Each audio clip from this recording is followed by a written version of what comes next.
organiser la pensée des parrains et marraines qui cherchent à savoir ce que c'est, le parrainage. On leur dit, voilà, on vous demande un engagement dans 3 domaines différents. Le premier, c'est un domaine matériel, puisqu'on vous demande, bien sûr, de donner 28 euros par mois pour le soutien de votre filleul. Le deuxième, c'est un engagement spirituel, c'est de prier régulièrement pour votre filleul, prier pour sa santé, prier pour son éducation, prier pour sa famille, prier pour ses parents. Des fois, bien sûr, les couples, enfin les familles sont souvent ébranlées par toutes sortes de maux. Et donc, la prière est le deuxième engagement. Et puis le troisième, c'est un engagement très concret aussi qui touche au courrier. Donc, on encourage les parrains et marraines à écrire plusieurs fois par an à leurs filleuls pour leur dire des choses qui vont leur faire du bien, les édifier, les stimuler, les encourager. Simplement, comme Michel, dont j'ai parlé tout à l'heure aux Philippines, elle se souvient, et elle l'a encore partagé lors de son passage récemment, son père était particulièrement violent et particulièrement mal, je dirais, certainement mal dans sa peau lui-même, mais il lui a fait beaucoup de mal en lui disant qu'elle était affreuse, qu'elle était moche, enfin, qu'elle n'avait pas de valeur, qu'elle était... Et donc ça lui a profondément marqué, ça l'a profondément marqué. Et puis, ben, l'une des premières lettres qu'elle a reçues de ses parrains et marraines, c'était «Tu es belle, et voilà, tu es vraiment une belle jeune fille». Et ça a changé de ton. Mais rien que ça, c'était quelque chose qui pouvait être vraiment un facteur qui allait bouleverser sa vie, parce que personne ne lui avait jamais dit. Et c'est vraiment des choses qui, qui nous paraissent parfois toutes simples et qui sont profondes et qui ont besoin d'être dites à un enfant, comme on le sait tous. Mais parfois, dans la famille, dans les conditions dans lesquelles ils vivent, eh bien, ces choses-là ne se produisent pas. Ils n'ont pas l'occasion de l'entendre. Voilà, absolument. Absolument. Et souvent, enfin souvent, pas toujours heureusement, mais c'est souvent l'inverse qui se produit. C'est-à-dire qu'on dévalorise l'enfant. On dévalorise l'enfant parce qu'on n'est pas capable de le prendre en charge pour des raisons souvent matérielles, parfois affectives. Et donc, on lui fait comprendre qu'on n'a pas besoin de lui et qu'il est une bouche à nourrir supplémentaire. Et donc, ça devient vraiment totalement négatif et c'est très destructeur. Élodie, toi qui parraine, donc, enfin parraine, marraine, je sais pas, parraine quand même, ok, qui parraine un enfant, quelle expérience est-ce que toi tu peux nous apporter par rapport à cela en tant que marraine donc? Alors moi, je confirme ce qui a été dit. Vraiment, ça m'a beaucoup parlé, ce que vous disiez tout à l'heure par rapport à la relation et une affection particulière vis-à-vis de l'enfant. Et en fait, je n'aurais pas cru au départ, quand je me suis engagée, on a proposé des parrainages en fait. Et pour moi, un enfant avait besoin d'aide et je pouvais le faire, alors je l'ai fait, mais sans trop y réfléchir. Et en fait, c'est après que j'ai mesuré la valeur de ce à quoi je me suis engagée et la portée de la chose, en fait, qui était bien plus profonde que ça. Et alors, en fait, moi, ma rencontre avec... parce que j'ai eu la chance de pouvoir rencontrer mon filleul. Je me suis déplacée donc au Congo, là où il vit. Et en fait, on s'est vus et on s'est présentés. Et c'est là qu'a démarré notre histoire. Donc, on a pu avoir et l'un et l'autre un visage à mettre. On a pu se serrer dans les bras. Et c'était très, très important. Vraiment, j'ai pu rencontrer sa mère parce qu'il est orphelin de père, mais pas de mère. Et même vis-à-vis de la maman, il y a eu quelque chose qui s'est produit. Vraiment. Alors, on voyait dans ses yeux qu'elle me remerciait d'avance de quelque chose d'extraordinaire que je n'avais pas encore fait. Et vraiment, ça a été waouh, ça a été extraordinaire. Et depuis, en fait, même si on n'est pas dans le même pays, même si on ne se voit pas, on a des contacts via lettres. Il écrit régulièrement, moi j'écris moi. J'appelle plutôt pour prendre des nouvelles. Et en fait, ces contacts-là font que, et je sais pas, il y a quelque chose qui se passe comme si justement un lien d'affection se tissait au-delà du fait de se voir tous les jours et de pouvoir se côtoyer. Il y a vraiment un lien d'affection. Et de plus, je vous disais tout à l'heure, à ce point que là, ça fait Ça fait 7 ans. 7 ans que je l'ai rencontré. Et ça fait 7 ans et je vois depuis là plusieurs mois, environ 6 mois, je commence à avoir cette envie de le revoir, d'aller, de voir ce qu'il est devenu. Alors j'entends dire, parce qu'on m'en dit du bien, on me dit qu'il travaille très très bien, qu'il est très respectueux, il a 15 ans maintenant. Et on m'a envoyé une photo dernièrement. Et c'est un beau jeune homme. Alors moi, je l'ai vu, il avait 9 ans, il était tout petit.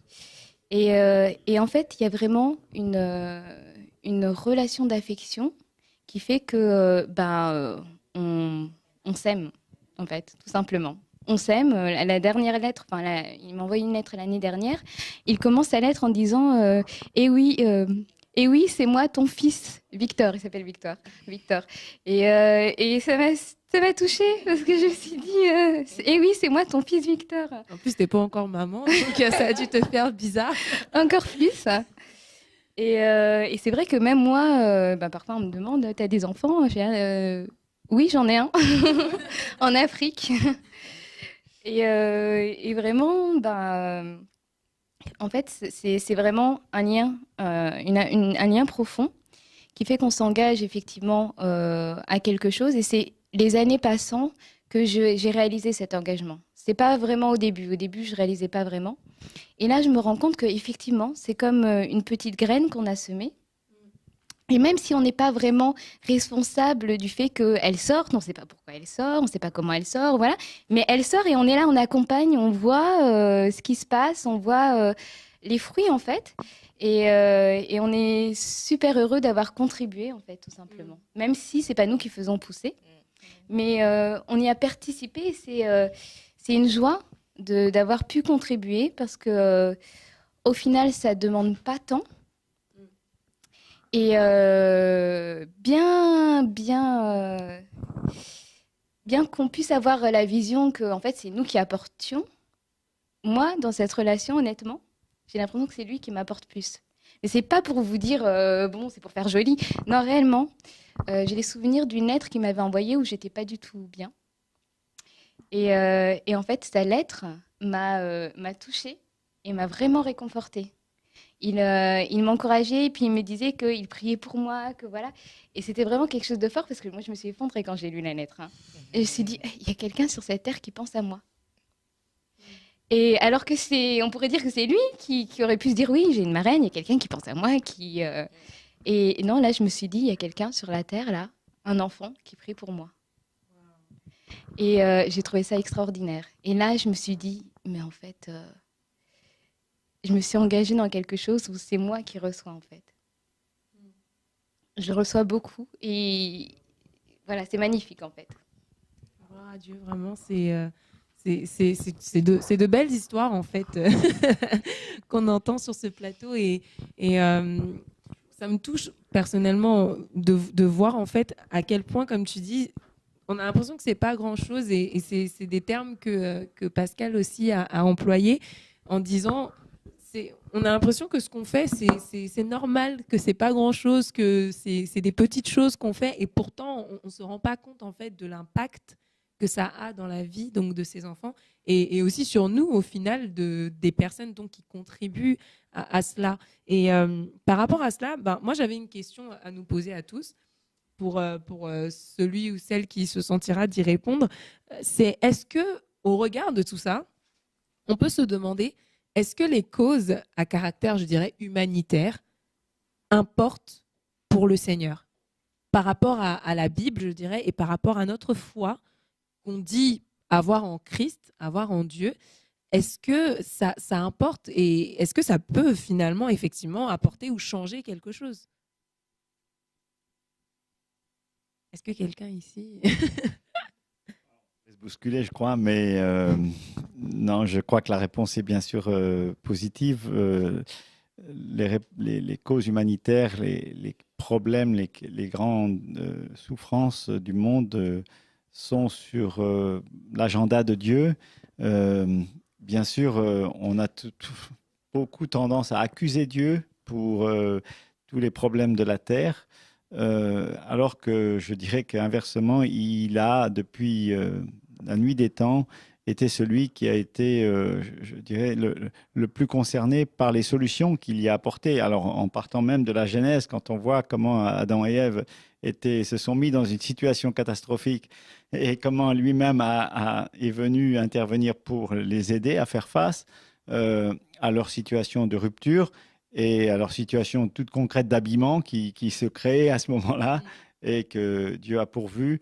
Et bien sûr, par la suite, Dieu n'est pas resté étranger à la misère des hommes en envoyant bien sûr des hommes qui ont été des témoins, le peuple d'Israël, et puis Jésus-Christ lui-même qui n'a pas cessé d'intervenir pour montrer que ben voilà, Dieu est un Dieu qui s'intéresse à l'homme tout entier et qui veut dire à toute l'humanité que ce Dieu est un Dieu de miséricorde qui s'attache à faire en sorte que la misère sous tous ses angles, et en particulier bien sûr la misère spirituelle, mais aussi la misère physique, le préoccupe et qu'il offre et qu'il veut donner des solutions. Mais ça, c'est par rapport en fait donc aux autres que l'on doit le comprendre. Mais souvent, qu'est-ce que vous pensez du fait qu'on entend souvent dire oui, le salut est personnel, c'est important d'avoir une relation personnelle avec Dieu. Et moi, personnellement, hein, j'ai souvent l'impression que c'est une forme d'égoïsme caché qu'on prend la Bible en fait pour justifier l'individualisme dans lequel l'Occident est profondément tombé. Et je trouve ça dommage. Je ne sais pas ce que vous en pensez. Je pense que c'est vrai que le salut est personnel, je le crois, mais ça ne doit pas être un prétexte en fait pour se voiler la face par rapport aux autres. Oui, alors je ne sais pas si je vais exactement si je réponds exactement à la question. Effectivement, j'ai l'impression que, tout simplement dans la société dans laquelle nous vivons, on nous pousse à être individualiste et à avoir tous un peu une même pensée et où ce qui est intéressant, c'est ce qui apporte à la société et celui qui n'apporte rien de spécial est inintéressant. Et en fait, on voit que ce soit les orphelins, les veuves, les marginaux, ou ceux qui sont un petit peu, qui n'entrent pas dans le moule, entre guillemets, ils sont vus bizarrement et ils sont regardés différemment. Et finalement, ça arrange un peu tout le monde de faire comme s'ils n'existaient pas. Et on voit que Dieu, lui, c'est pas ça qu'il nous a communiqué. Tout simplement nous-mêmes, il nous a recueillis, il nous a regardés. Et il nous a montré que nous avions nous-mêmes de la valeur. Et c'est valable pour tout être humain, pour tout individu. Et ces personnes-là, en fait, ont de la valeur aux yeux de Dieu et sont précieuses. Et je pense que l'Église a ce devoir et doit demander, en fait, à Dieu d'avoir cette vision-là, la vision de Dieu. Et d'arriver à se détacher de ce tourbillon de la société qui nous amène à voir d'une certaine manière, mais de pouvoir vraiment arriver à adopter la vision de Dieu et à voir cette compassion-là dans les yeux qui fait que toute personne que tu vas voir, tu vas arriver à la voir comme une personne précieuse. Qu'elle soit boiteuse, qu'elle soit pas de belle apparence, qu'elle soit petite, qu'elle soit un petit peu repoussante, peu importe, cette personne-là, elle a de la valeur. Si Dieu a trouvé de la valeur en toi, Dieu aussi trouve de la même manière de la valeur en chaque individu. Et c'est vrai que ces personnes-là qui sont mises de côté, je pense, moi, que c'est vraiment un des rôles que l'Église doit avoir, de pouvoir montrer que, voilà, qu'elles ont de la valeur. Et je pense que Dieu demande à l'Église d'avoir ce regard-là de compassion. Et tout comme un enfant ne voit pas Dieu forcément directement, mais il va voir l'amour que Dieu peut lui montrer au travers de ses parents. Il va voir que Dieu est amour, que Dieu peut prendre cette relation de père, ça peut être reflété au travers des autres. Comme un jeune converti aussi va parfois voir au travers des autres en fait l'amour et ce que Dieu peut faire. Et puis après, il va approfondir sa relation propre avec Dieu. Et pareil, l'Église, je pense, doit aussi être un premier contact comme ça vis-à-vis de ces personnes-là en montrant que non, vous avez de la valeur. Et Dieu vous regarde. et les amener en fait vers Dieu. Non pas que nous soyons Dieu, mais nous amenons ces personnes-là à aller, à croire que, ah oui, mais Dieu, alors si ces personnes arrivent à poser ses regards sur moi, alors peut-être que Dieu aussi me donne de la valeur. Effectivement. Je vais juste rajouter, oui, je vais un peu dans le même sens, qu'effectivement, on doit refléter l'amour de Christ, donc à travers nous. Donc on doit refléter l'Église de Christ que nous sommes doit être une lumière, doit avoir la compassion, la miséricorde. Donc c'est vrai que est-ce qu'on a vraiment l'Église que nous sommes a vraiment compris, à part le fait qu'on dit entre guillemets j'ai donné ma vie à Christ, je crois en Dieu, j'ai la foi. Est-ce que réellement on a compris quel est le rôle de l'Église par rapport aux miséros, au monde, aux païens, aux autres en fait. Enfin, pour appuyer ce que dit Arlette, je dirais que par rapport aux enfants, Jésus a justement montré l'exemple puisqu'il s'est adressé à des enfants, je dirais à l'encontre de ses disciples qui pensaient que les enfants n'avaient pas vraiment de valeur, justement, et leur a montré à ses disciples, avec peut-être un ton un peu réprobateur, justement de prendre soin de ces enfants et de leur montrer, parce qu'eux étaient justement capables de comprendre les réalités du royaume de Dieu. Et donc, ça va dans le sens de cette manifestation à chacun de l'attachement que Dieu a pour sa créature dans son ensemble et pour chacun en particulier. Donc, la valeur est très importante, surtout dans un monde où, à cause de la pauvreté, eh bien, la valeur de ces enfants est de loin très, très, très diminuée. Et ils partent avec un fort handicap par rapport à des enfants qui sont élevés dans nos cercles. Parce que, bien sûr, nous, l'enfant, il est le roi et il a souvent beaucoup plus que ce dont il aurait besoin. Alors que c'est tout à fait l'inverse dans les pays qui sont dans la pauvreté. Pour appuyer ce partage-là, on peut se rendre compte dans Jacques 2. J'aime bien Jacques parce que Jacques est une personne qui parle de façon dure parfois. Quand on lit Jacques, on se dit « Waouh, si j'avais vécu à cette époque, il m'aurait tapé sur les doigts. » Parce qu'il est très dur en fait dans ses propos, il tranche quoi, il est pas du tout, lui il peut pas être gris, lui c'est soit c'est blanc, soit c'est noir, mais au milieu non. Et donc c'est quelqu'un qui tranche, mais qui en même temps nous enseigne l'amour. C'est l'une des épîtres qui parle aussi beaucoup de l'amour de Dieu et ça me touche personnellement parce que ça reflète un peu le caractère que Dieu a. Il a beau trancher comme ça et être saint et ne pas déroger à sa sainteté, ça ne l'empêche pas de nous aimer et de nous amener en fait à savoir comment aimer. Et donc dans Jacques, on se rend compte que Jacques va nous parler de la foi et va nous dire que sert-il à quelqu'un de dire qu'il a la foi s'il n'a pas les œuvres? La foi peut-elle le sauver? Si un frère ou une sœur sont nus et manquent de la nourriture de chaque jour, et que l'un d'entre vous leur dise « Allez en paix, chauffez-vous et vous rassasiez », et que vous ne leur donniez pas ce qui est nécessaire au corps, à quoi cela sert-il? Il en est ainsi de la foi, si elle n'a pas les œuvres, elle est morte en elle-même. Mais quelqu'un dira « Toi, tu as la foi et moi, j'ai les œuvres. Montre-moi ta foi sans les œuvres, et moi, je te montrerai la foi par mes œuvres. » On se rend compte ici déjà que là, effectivement, Jacques nous parle de l'homme, mais non pas seulement de l'homme de la façon spirituelle dont on en parle souvent par rapport à la façon dont Dieu nous voit, le fait qu'on soit un esprit, aussi une âme, et qu'il veuille entretenir donc cette relation avec nous pour pouvoir nous sauver à la fin de notre vie ou à son retour. Mais on parle ici du corps physique, de nourriture, de vêtements, de froid, de quelqu'un qui a froid, qui n'a pas de quoi se chauffer. Donc, on voit ici que donc, Dieu ne porte pas intérêt seulement à l'aspect spirituel des choses concernant l'homme et nos vies, mais aussi à l'aspect physique des choses concernant le fait qu'on soit bien physiquement, qu'on soit bien physiquement dans le sens où ça influe forcément sur notre état aussi moral.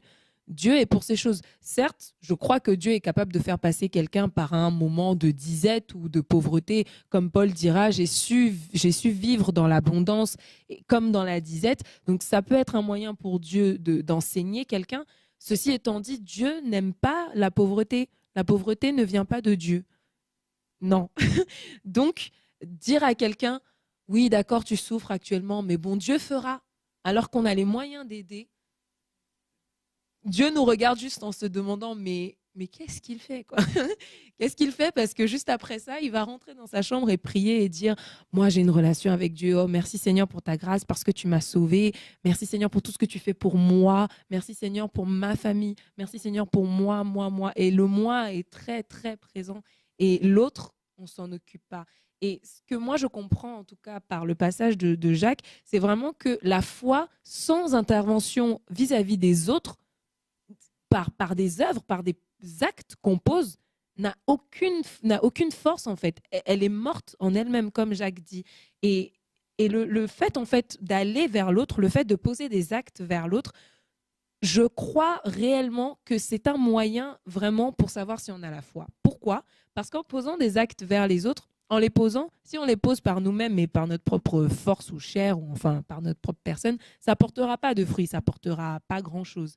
Ok, ça peut aider la personne à manger aujourd'hui, mais quand on pose ces actes-là avec la foi que l'on a en Dieu, cette foi qui croit que ce qu'on fait comme acte, Dieu le voit, et c'est non pas que Dieu va nous récompenser, ce n'est pas la chose qu'on recherche d'abord, mais d'abord que Dieu va agir dans la vie de cette personne, que Dieu va faire quelque chose, que ça va produire quelque chose en elle, que la foi dans son cœur va naître en Dieu.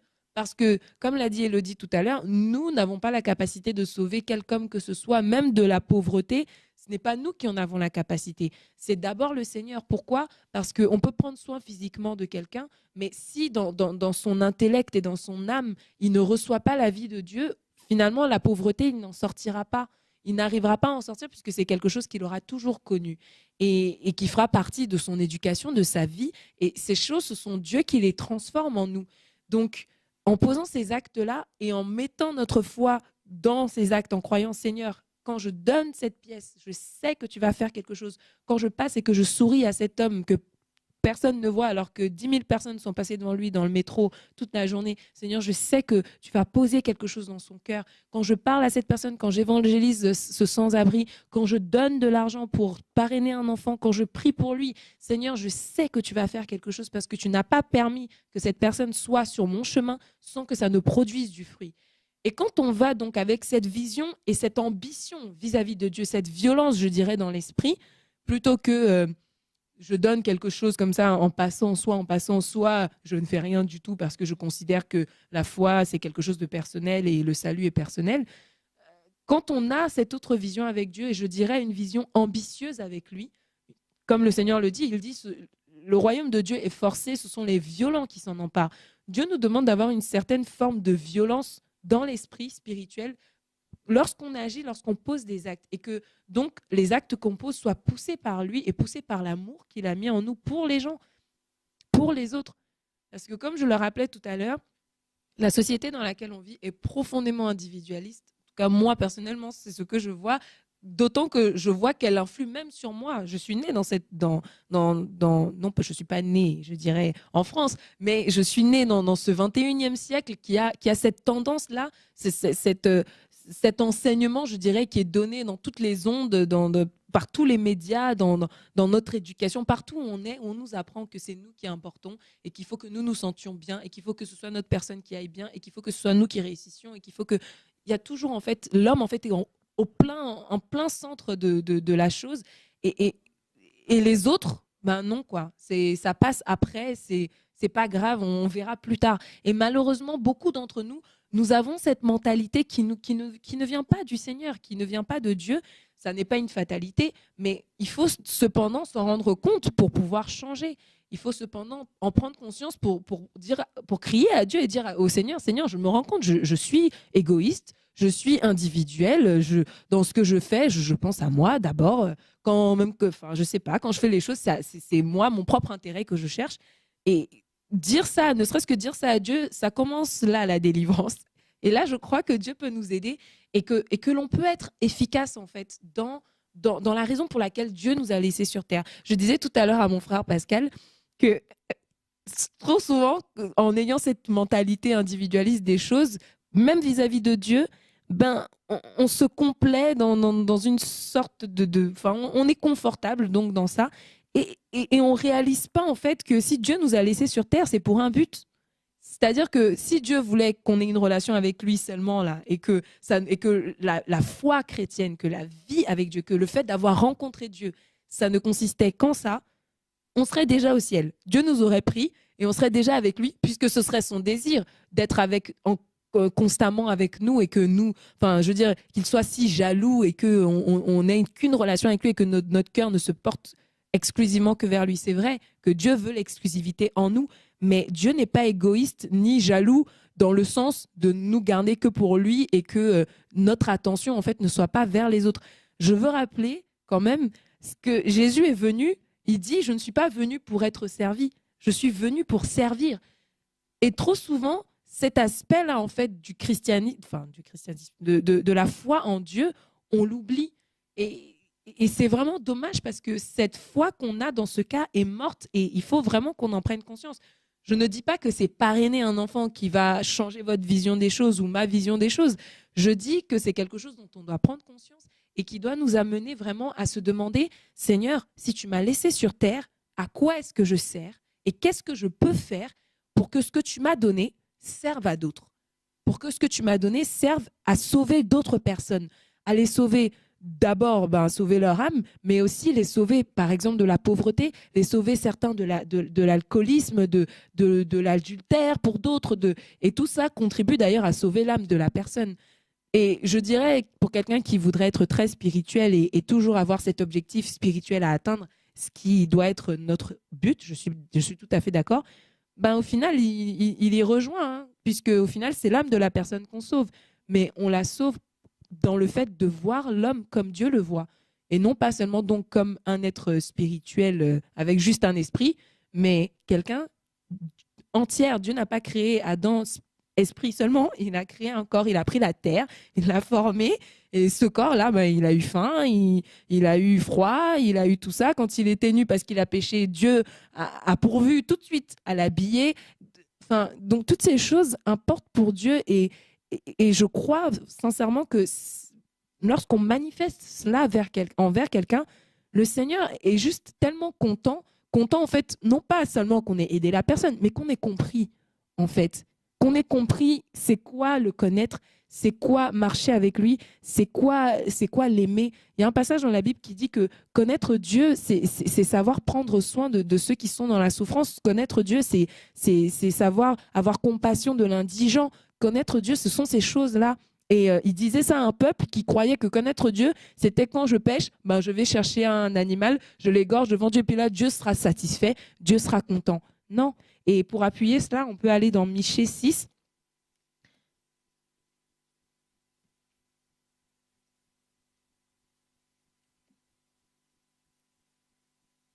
Michée 6.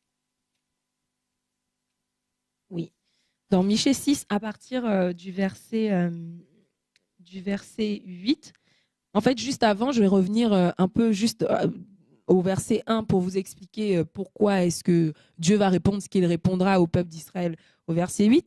Dieu vient devant son peuple et donc demande à avoir un procès, enfin une discussion avec eux, mais comme un procès, quoi, un plaidoyer.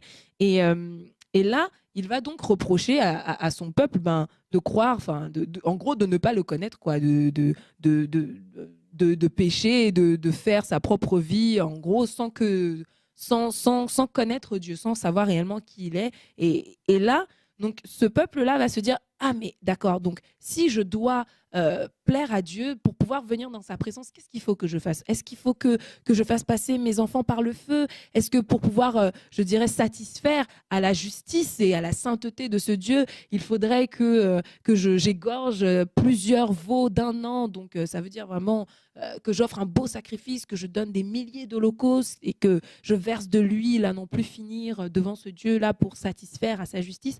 Dieu va lui dire non, tu n'as pas besoin de faire tout ça. C'est pas ce que je t'ai demandé. D'ailleurs, il va lui dire, d'ailleurs, à l'avance, on t'a fait connaître, il dira au verset 8, on t'a fait connaître, ô homme, ce qui est bien. Et ce que l'Éternel demande de toi, c'est que tu pratiques la justice, que tu aimes la miséricorde et que tu marches humblement avec ton Dieu. Et j'aime beaucoup le fait d'aimer la miséricorde, parce que aimer la miséricorde, je nous invite tous à le faire, cet exercice. Vous allez voir et vous allez vous rendre compte à quel point c'est difficile et à quel point on a besoin de l'amour de Dieu pour aimer la miséricorde. Aimer la miséricorde, c'est être capable, apte, avoir un cœur qui aime aider, qui aime être là pour les autres à n'importe quel moment, dans n'importe quelle situation, qui est là, en fait, qui est prêt à tout moment à être là pour les autres et à pouvoir soutenir, aider, avoir compassion. Voilà ce que c'est que aimer la miséricorde. En l'occurrence, c'est ce que Dieu fait pour nous. On le chante même. On le dit, Seigneur, tu es miséricordieux, tu es merveilleux. Peu importe ce que je fais, tu as toujours un beau regard sur moi. En fait, tu me regardes toujours comme une perle précieuse. Alors que quand moi, je me regarde, des fois, je me demande d'où je sors. Même, Seigneur, est-ce que tu peux faire quelque chose avec moi? Mais donc, c'est ce que Dieu fait avec nous. Et on dit souvent à Dieu, Seigneur, j'aimerais tellement te ressembler, Jésus. J'aimerais tellement être comme toi. Seigneur, transforme mon cœur, que je sois comme toi. Moi qui parle, je me dénonce. Je fais ces prières. Mais est-ce qu'on comprend en fait ce que ça veut dire pour Dieu que d'être comme lui? Est-ce qu'on comprend ce que ça veut dire que d'aimer la miséricorde? Je vous promets, je nous invite tous à faire cet exercice. Vous allez vous rendre compte, Dieu va briser votre égoïsme, mais à un point, vous allez vous dire, waouh, je ne me rendais pas compte à quel point j'étais comme ça.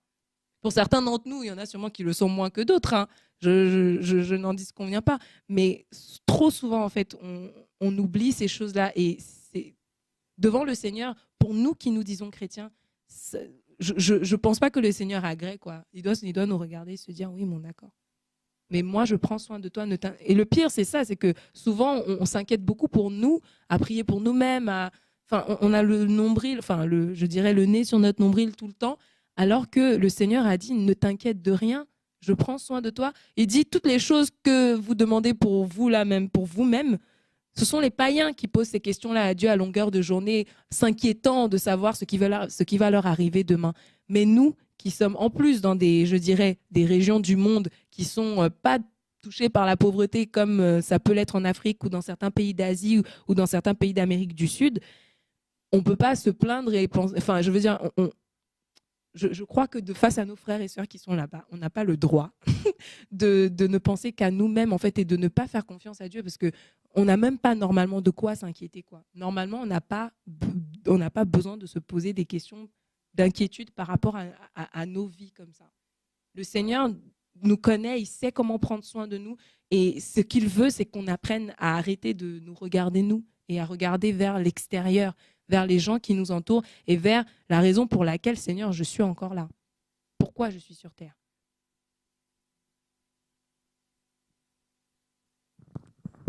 Je crois que le Seigneur nous invite à sortir de nous-mêmes, c'est clair, et de renoncer à nous-mêmes, hein, puisqu'il l'a lui-même dit.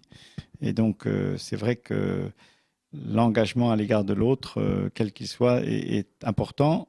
Et je pense qu'il a quand même mis des priorités, puisqu'il a dit d'abord d'aimer ses frères et sœurs dans la foi, comme moi je vous ai aimé. Hein. Donc c'est vrai que le Seigneur nous invite à manifester notre amour d'une manière particulière et privilégiée à l'égard de ceux qui nous sont proches dans la foi, mais ça ne remet pas en cause le fait qu'on doit aussi s'attacher à ceux qui sont en dehors de l'Église et qui ont besoin aussi d'un secours et d'une aide. Ouais, par rapport à cela, ça me rappelle l'histoire de Joseph, qui a été appelé par Dieu, certes pour sauver sa famille, donc au final il est passé par plusieurs péripéties et donc il est arrivé à être Premier ministre, je dirais bras droit même au niveau du gouvernement en Égypte et les conseils qu'il a pu donner donc à ce pharaon par la grâce de Dieu, par les dons que Dieu lui avait donnés, ont servi certes à sauver sa famille de la famine, mais aussi à aider tout le peuple égyptien qui allait passer par cette même famine-là. Et Dieu donc a pourvu non seulement pour les Israélites, mais aussi pour toutes ces femmes, tous ces hommes qui auraient perdu soit des membres de leur famille, soit leurs propres enfants, enfin, qui seraient aussi passés par des moments difficiles. Dieu, à cause de l'amour que Joseph avait pour lui, a fait grâce à plus que la famille de Joseph. Il a fait grâce à tout le monde, à toutes les personnes qui étaient présentes dans ce pays-là. Absolument. En tout cas, je suis personnellement vraiment encouragée de voir l'œuvre que le Seigneur fait au travers du sel et au travers de toutes les associations caritatives chrétiennes qui se battent, en fait, qui travaillent vraiment pour que l'avenir, en fait, de ces enfants-là puisse avoir un autre tournant, puisse être différent par la grâce de Dieu, au nom de Jésus, et puisse connaître bien, le Seigneur d'abord, mais en connaissant le Seigneur aussi, puisse savoir qui ils sont en lui, en fait. Quelle valeur ils ont. Quelle identité ils peuvent avoir, parce que finalement, c'est vrai que l'homme est déchu, il a perdu le contact avec Dieu, et on sait combien cette perte de contact et le fait que l'homme vit dans l'obscurité peut avoir des conséquences très concrètes et très fâcheuses. Je pense à une jeune fille que j'ai rencontrée en Haïti, donc qui s'appelait Idaline, et qui, vers l'âge de 7-8 ans, avait eu une infection des yeux, et son propre père, donc croyant bien faire, l'a emmené vers un prêtre vaudou, donc qui lui a fait toutes sortes de soins qui n'avaient rien à voir avec l'infection de ses yeux. Et quelques mois plus tard, cette jeune fille est devenue aveugle. Donc, on voit que finalement, l'obscurantisme spirituel a des répercussions très concrètes qui ont des conséquences, je dirais, non pas éternelles, puisque, bon, mais aujourd'hui, cette jeune fille est toujours aveugle. Et c'est très grave d'imaginer qu'il y a des gens aujourd'hui qui sont peut-être malades simplement parce que il y a des gens qui croient à des mensonges, et à des mensonges qui sont souvent diaboliques, parfois qui sont simplement de l'ignorance. Mais nous, on a besoin de donner enfin, on a besoin, c'est pas qu'on a besoin, on a cette responsabilité d'éclairer les personnes qui sont dans ces situations difficiles, de leur dire comment ils peuvent en sortir. Alors bien sûr, c'est la prédication de l'évangile, mais c'est aussi des conseils très concrets sur comment on doit prendre soin de son corps, comment on doit soigner sa vie conjugale. Par exemple, dans le cadre du parrainage, nos partenaires attachent une grande importance à l'éducation des parents. Et les parents des enfants parrainés sont réunis en général une fois par mois pour des rencontres d'éducation qui touchent à la vie conjugale, à la création d'un budget, à l'éducation, la correction, la discipline dans la famille, des choses qui sont vraiment concrètes, mais qui ont besoin d'être basées sur des principes bibliques, des principes de vérité, de transparence, d'intégrité, et qui sont recommandés parfois par le bon sens, parfois par des livres comme les Proverbes ou que la Bible nous donne. Et donc, pour nous, on a vraiment besoin d'aller au-delà simplement d'un message, je dirais, purement évangélique, entre guillemets, pour apporter aussi une aide qui va toucher les domaines concrets de notre vie et de la vie de ceux que nous voulons aider. Alors, c'est pour ça que dans le parrainage, on attache bien sûr une importance très importante aussi à l'aspect, ce qu'on appelle socio-émotionnel, c'est-à-dire au relationnel que les enfants peuvent entretenir avec leurs propres amis, camarades, avec leurs propres parents. Et j'ai souvent été frappé dans les pays un pays en particulier où je suis allé, où j'ai rencontré les parents des enfants au Burkina Faso. Tous les parents avaient ce même refrain quand on leur demandait « Mais qu'est-ce que ça change dans le comportement de votre enfant ?» C'était souvent des enfants musulmans d'ailleurs. Et depuis qu'il est parrainé, depuis qu'il va au centre d'accueil, qu'il reçoit, c'était une fois par semaine. Et ils disent depuis qu'il va au centre d'accueil, il est beaucoup plus obéissant avec moi. Hein. Donc, et il est beaucoup plus attentif souvent à l'école, mais il est obéissant avec moi. il est beaucoup plus attentif à ce que je peux lui dire.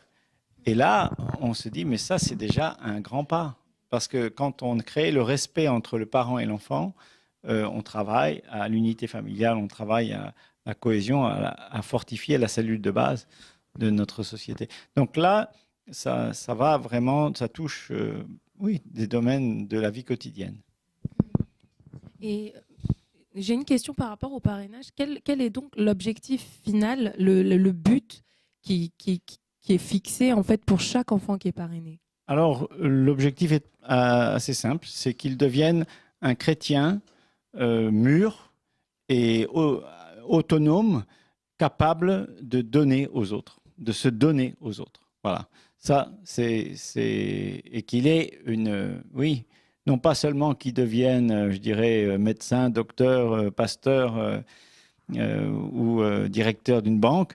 C'est pas du tout l'objectif, mais qu'il devienne un enfant de Dieu, qui soit au service de l'Évangile et au service de sa communauté. Et ça va dans des domaines très concrets. Là, j'en parlais tout à l'heure. Des domaines qui touchent à la vie quotidienne. On a fait une petite étude en Haïti auprès des enfants et des enfants parrainés qui étaient devenus adultes. Et on a constaté que là où les enfants avaient été parrainés, par exemple, eh bien, les familles qui étaient maintenant, les jeunes étaient devenus des familles, ben, il y avait des poubelles dans leur maison, dans leur petite maison qui était souvent toujours vétuste. Mais une poubelle, c'est un signe très concret de respect de l'environnement, de respect des autres, du respect de soi-même et du fait que on lutte contre la maladie par le fait qu'on va ne pas laisser traîner ces déchets. Et vous me direz, mais c'est pas grand-chose. C'est vrai, c'est pas grand-chose. Et pourtant, il y a certainement des vies qui ont été sauvées parce que plusieurs familles dans un quartier ou dans une communauté avaient des poubelles dans lesquelles ils ont disposé leurs détritus. Donc ça va, c'est quand même, on ne demande pas la lune, quoi. Maintenant, un autre objectif, c'est pas un objectif, mais je dirais c'est un sous-produit du parrainage qu'on a constaté dans une enquête qui a été menée récemment. C'est que non seulement dans un parrainage, on nous reproche souvent, et parfois cet argument peut être valide, on choisit 1 ou 2 enfants dans une famille de 5, et on se dit, mais que deviennent les 3 autres? Et donc, ça fait une injustice, ça crée vraiment des difficultés. Et c'est vrai que la question n'est pas très simple et il ne faut pas nier cette réalité. Néanmoins, l'enquête que nous avons menée, et dans de nombreux pays où les enfants de compassion sont pris en charge, a manifesté plutôt le contraire. C'est-à-dire que là où les familles étaient parrainées, les enfants étaient parrainés, les autres enfants qui ne l'étaient pas avaient suivi un cursus scolaire bien plus je dirais long que dans les familles où il n'y avait pas d'enfants parrainés. C'est-à-dire que c'était pas seulement l'enfant parrainé qui était allé à l'école, c'était son petit frère ou son grand frère, parce qu'il y avait une émulation, parce que les parents avaient vu l'impact de l'école. Et donc, ils ont été motivés pour envoyer le petit frère ou le grand frère, quand c'était le cas, à l'école, parce qu'ils ont vu les effets positifs, même s'il n'y avait pas le parrainage, parce qu'il y avait la motivation. Et donc, ils ont constaté, c'était vraiment un constat très tangible et mathématiquement mesurable, de voir le nombre d'enfants qui avaient passé des étapes secondaires à l'école, qui n'étaient pas parrainés, mais qui appartenaient à la famille d'un enfant parrainé. Et donc, ça nous montre qu'il y a des ondes de choc à l'intérieur d'une famille. Quand on parraine un enfant, il y a des répercussions à l'intérieur de cette famille, qui va bien au-delà de l'enfant lui-même. Et bien sûr, il y a aussi cet impact qui est tout simple, mais qui est parfois tellement important. Quand on sait qu'un enfant, on apprend dans une famille à un enfant à lire, s'il est le seul enfant qui sait lire, il va devenir bien sûr une clé d'ouverture sur le monde grâce au fait que cet enfant va pouvoir conduire ses parents dans des situations, va pouvoir les aider à faire face à l'administration, va pouvoir lire une lettre pour eux et va pouvoir les aider à sortir de situations parfois compliquées. Donc, là, c'est vrai que c'est un peu un cliché, mais c'est un cliché qui a sa validité. Mais ce qui est plus important, c'est de voir que d'aider un enfant, ça contribue à créer une émulation dans toute la famille. Et est-ce est-ce que vous pouvez, enfin, vous qui avez quand même plusieurs années d'expérience par rapport à cela, nous parler des enseignements que peut-être vous avez reçus du Seigneur, ou enseignements ou encouragements en fait, Alors, durant toutes ces années qui vous aient marqué? oui, je dirais que c'est difficile de résumer tout ça, mais je crois que il y a plusieurs enseignements que je pourrais euh, raconter. Le premier, c'est l'enseignement de la fidélité. Je crois que euh, Dieu est fidèle et il demande, c'est pas qu'il, oui, bien sûr, il demande, mais il se manifeste par la fidélité de son peuple, de ses donateurs. En tant que responsable du secteur parrainage pendant 12 ans, j'ai été touché par la fidélité de quelques parrains ou marraines, souvent des gens très modestes, mais qui pendant 10 ans, 11 ans, 13 ans, ont envoyé régulièrement leurs contributions. Et c'était avec beaucoup d'intérêt, beaucoup de soins, parfois des lettres qui accompagnaient les chèques. Et vraiment, j'ai été ému et parfois humilié par le fait que ces gens-là étaient tellement préoccupés de donner, de donner. Et la fidélité de Dieu se manifestait à travers la fidélité de son peuple. Et ça, c'était un des enseignements, en tous les cas, que j'ai pu recevoir au travers du travail que j'ai fait avec le sel.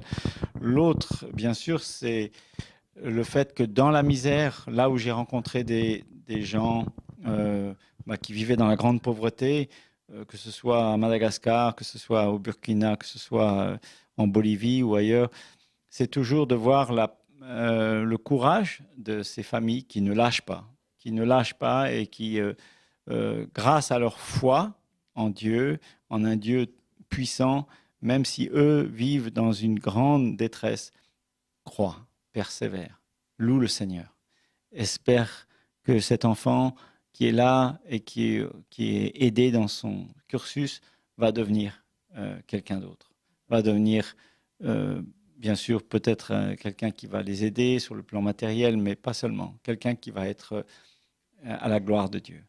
Et ça, c'est aussi la foi dont on a parlé. C'est-à-dire, moi, je vis dans une grande misère, je vis dans un marasme terrible. Si je regarde à moi-même, si je regarde à ma situation, il n'y a pas d'espoir. Mais parce que, justement, il y a eu cette marraine qui est venue, comme tu as parlé, de cette maman qui avait exprimé dans son regard les yeux, l'aide qu'on avait reçue, elle recevait via le soutien d'Arlette. Eh bien voilà, il y a cette foi de dire, moi je crois. Et je crois que Dieu va faire quelque chose. Et cette foi, elle est très simple parce que bien sûr, eux, ils n'ont pas de sécurité sociale, ils n'ont pas de sécurité chômage, ils n'ont pas de... C'est vraiment le pain quotidien. Et donc, cette réalité de dépendre de Dieu au quotidien, ça c'est du vécu. Il n'y a pas, là, il n'y a pas il n'y a pas photo. Et c'est très impressionnant de rencontrer ces personnes qui vivent. Et quand on est malade, qu'est-ce qu'on fait? On prie. On prie, parce que c'est pas... Voilà. Alors bien sûr, on est content si on peut aller à l'hôpital, mais la réalité, c'est qu'on ne peut pas y aller souvent, quoi. Ça, c'est sûr. Donc, la fidélité de Dieu d'un côté et la foi de l'autre, ça, c'est les deux, je dirais, les deux choses que j'ai pu apprendre, enfin, voir de mes propres yeux, oui. Ok. Et avant de finir, pour les personnes qui seraient touchées, intéressées ou qui le sont déjà depuis un moment par rapport au fait de s'engager en fait à soutenir des enfants, par exemple, et à mettre en place des choses peut-être dans leur propre pays d'origine ou je ne sais pas, qu'est-ce que vous leur conseilleriez? C'est-à-dire avec quel état d'esprit est-ce qu'ils doivent y aller et comment est-ce qu'ils devraient...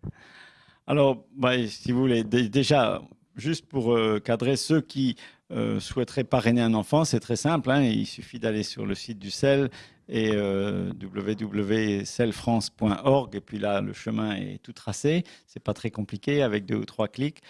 Pour ceux qui cherchent à soulager la misère eux-mêmes dans je dirais dans leur environnement, je pense qu'il faut viser petit au début, mais il faut viser concret aussi. C'est-à-dire que dans le sens que si je veux m'attacher à faire un travail en profondeur, je veux travailler avec des enfants que je vais voir régulièrement, 2 ou 3 fois par semaine, avec lesquels je vais pouvoir travailler et avec lesquels je vais pouvoir vraiment avoir un impact parce que je leur manifeste mon attention régulièrement. C'est pas en leur envoyant un billet de 10 francs ou un billet de 10 euros que je vais faire un bon travail. C'est en les accompagnant, en faisant les devoirs avec eux, en faisant... c'est vraiment un relationnel que je dois créer. Alors, bien sûr, nous qui vivons en France, on ne va pas faire ça avec un enfant du Congo. On va le faire via une association partenaire. Et moi, je suis convaincu qu'il faut que ce soit fait par des chrétiens qui sont motivés à la fois par l'amour de Dieu en eux et qui sont motivés aussi par le salut de cet enfant ou de cette personne qu'elles veulent aider. Le salut éternel, bien sûr, même si on sait que cet enfant aura besoin de soins médicaux ou d'éducation. Et c'est vrai que là, on ne peut pas dissocier les choses, il faut viser l'ensemble. Il faut viser l'ensemble et vraiment faire face aussi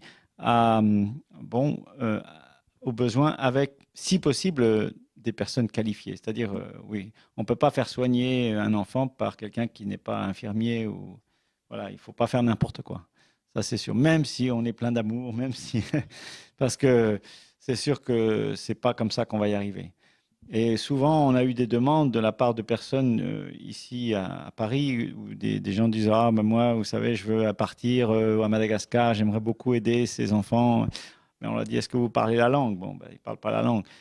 Et là, très vite, on est très limité, on ne peut pas faire grand-chose. Donc, il faut se rendre compte que si on ne peut pas parler la langue, on ne va pas pouvoir faire grand-chose avec un enfant, parce que ça passe quand même par la communication verbale. Donc là, il faut passer par des associations partenaires qui vont être animées d'un même esprit, mais qui vont avoir les capacités de communiquer, bien sûr, et qui vont avoir aussi les capacités éducatives, pédagogiques, médicales, et ainsi de suite, pour pouvoir apporter à l'enfant les soins dont il a besoin, quoi. Et juste pour terminer, on a alors le CEL est donc en collaboration avec une association qui s'appelle Compassion et qui donc travaille dans le parrainage, comme on le disait tout à l'heure, depuis plus d'un demi-siècle. Et cette association aujourd'hui parraine 1 million 200 000 enfants, 200 000 enfants dans le monde, dans 27 pays du monde. Oui. Et moi, quand j'ai entendu ce chiffre au début, je me suis dit waouh, mon Dieu, c'est énorme, c'est incroyable. Je me suis dit que ça y est, tous les enfants du monde étaient pris en charge. Ben non. Parce qu'en fait, quand on 1 200 000 enfants, c'est vrai que c'est beaucoup, c'est vrai que c'est bien, c'est vrai que c'est quand même un bon travail. Et puis ça, c'est, je pense, sans parler de tous ceux qui ont été parrainés avant. Donc ça, c'est ceux qui sont parrainés actuellement. Donc bien effectivement, sûr. Il y a un gros travail qui est fait et que toute la gloire soit rendue à Dieu pour sa grâce, son amour et qui se manifeste de cette façon. C'est vraiment beau. Mais dans le monde, il y a 600 millions d'enfants qui vivent dans une extrême pauvreté. 600 millions. 600 millions. On a 598 millions et 800 000 enfants qui restent et qu'on n'aide pas, quoi. Donc, c'est pour dire en fait que c'est vrai que souvent quand on entend parler du parrainage ou d'aides qui sont apportées, on a l'impression qu'il y a beaucoup d'associations, qu'il y a beaucoup de monde qui fait beaucoup de choses. C'est vrai, mais le chemin est encore tellement long pour vaincre la pauvreté, je dirais, au moins là où on se trouve, c'est un bilan qui est plutôt positif, mais qui est loin en fait d'avoir atteint le maximum de ses capacités. Enfin, on peut aller plus loin, quoi. Il y a encore du travail, il y a encore des enfants à aider, il y a de la possibilité d'aider beaucoup, beaucoup de personnes. 598 800 000 personnes. Oui, enfin, il faut quand même pas, enfin, pour reprendre ce que tu as dit, bon, je pense qu'il y a d'autres œuvres qui font un travail formidable aussi, donc il faut ajouter, mais bon, oui, si, c'est pour ça que les comptes ne sont pas aussi exacts que tu veux bien le dire. Mais bon, peu importe, le travail est là et je crois que le Seigneur nous envoie donc auprès de ces enfants et auprès de ces adultes aussi qui sont dans une grande misère. Et l'Église a une mission formidable et je suis fier, je dirais, même si l'Église, on le sait, est loin d'être parfaite et il y a des scandales pratiquement tous les jours qui déshonorent parfois même gravement le nom du Seigneur. Mais si on fait le bilan historique et qu'on regarde sur les 2000 ans de christianisme derrière nous et qu'on voit tous ces hôpitaux, toutes ces écoles, toutes ces œuvres qui ont été créées par des églises avec lesquelles aujourd'hui, forcément, on n'est pas toujours en communion, mais on voit l'amour de Dieu qui a été manifesté d'une manière réelle. Et il suffit de regarder la carte de Paris et de voir les hôpitaux et les noms qu'ils portent et de voir que finalement toutes ces œuvres, tous ces grands hôpitaux qui existent aujourd'hui à Paris, ce sont des hôpitaux qui ont été créés par des chrétiens ou par des gens qui étaient attachés au nom du Seigneur. Donc voilà, le Seigneur a agi et continue de faire, mais il nous faut bien sûr être fidèles là où nous sommes pour pouvoir accomplir la mission que le Seigneur nous a appelés à donner. Amen. Merci pour cette rectification. J'étais tellement non, mais je suis quand même quelque part heureux et fier de dire les chrétiens ont agi et continuent de le faire. Le travail est loin d'être terminé, mais il y a vraiment un travail qui est fait dans tous les domaines et qui se manifeste souvent de manière très modeste. C'est-à-dire on n'en parle pas à la radio, on n'en parle pas à la télévision, parce que ça ne fait pas la une des journaux. Mais que ce soit dans les tremblements de terre, que ce soit dans des situations parfois très, très compliquées, le Seigneur agit. Et par une église qui est là, parfois souterraine, parfois d'une manière beaucoup plus évidente. Mais néanmoins, elle est là. Et c'est ça qui est important. Amen. Bien, merci beaucoup pour toutes ces informations, pour ce moment de partage, pour ce que chacun a apporté par la grâce de Dieu durant ce partage.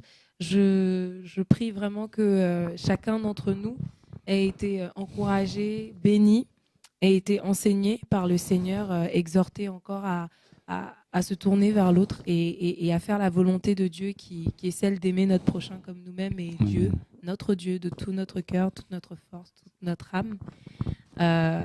Vraiment que le Seigneur soit béni pour ces instants. Je nous recommande encore à chacun de pouvoir méditer sur ce thème et d'aller plus loin avec Dieu encore personnellement et pour avoir de l'impact autour de soi dans le nom de Jésus. Cette émission donc se termine maintenant.